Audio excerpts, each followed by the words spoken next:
एका निराधार विद्यार्थ्याने 10वीच्या परीक्षेत उज्ज्वल यश संपादन केलं आहे।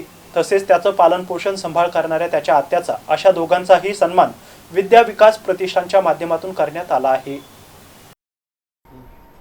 अभिषेकच्या शिक्षणाचा संपूर्ण खर्च प्रतिष्ठान करत आहे। या विद्या विकास प्रतिष्ठानच्या सामाजिक कार्याला 6 वर्ष पूर्ण झाल्याने याचाच एक भाग म्हणून अभिषेकचे मूळ गाव औसा तालुक्यातील किनीनवरे येथील जिल्हा परिषद शाळेतील भव्य प्रांगणात या कार्यक्रमाचे आयोजन करण्यात आले होते। या प्रसंगी लोहारा हायस्कूलचे माजी शिक्षक तथा निवृत्त शिक्षणाधिकारी बाबूराव माळी यांच्या आजी आणि 2 मामीच्या स्मरणार्थ शालेय विद्यार्थ्यांना साहित्य वाटप करण्यात आले। संस्थेच्या वतीने खाऊ देखील वाटप करण्यात आला। या प्रसंगी शाळा व्यवस्थापन समितीचे गौतम मुगळे, मेजर कालिदास माळी, सरपंच आदिनाथ जाधव, विठ्ठल जाधव, केंद्रप्रमुख चांदपाशा शेख, मुख्याध्यापक आनंदा टाकेकर, प्रतिष्ठानचे बाबूराव माळी, भारत काळे, वसंत ठेले यांच्यासह अनेक मान्यवर यावेळी उपस्थित होते। या कार्यक्रमाचे सूत्रसंचालन मनोज इंजे, शिवाजी सारुळे यांनी केलं आहे। Abbas Shaikh, MCN news, Lohara, Dharashiv.